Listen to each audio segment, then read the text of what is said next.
My dream job when I was younger was to help people, and I thought, do you know what could be better than the police?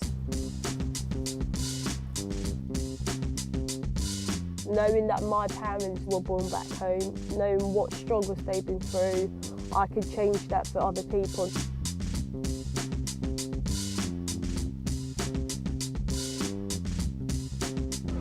That's all right, where is he? Have you got your medication on you? He's fallen down on the ground and he was shaking. Jake? Jack? What happened today then? Hello there. Alright then, take care. Usually it's not a police call, but as a human being, you do want to help others.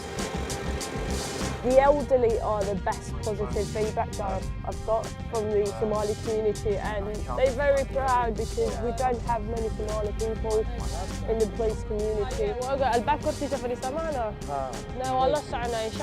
learned that you can be anything that you want to be. There's no one to stop you. If you want to change, then you should be that change.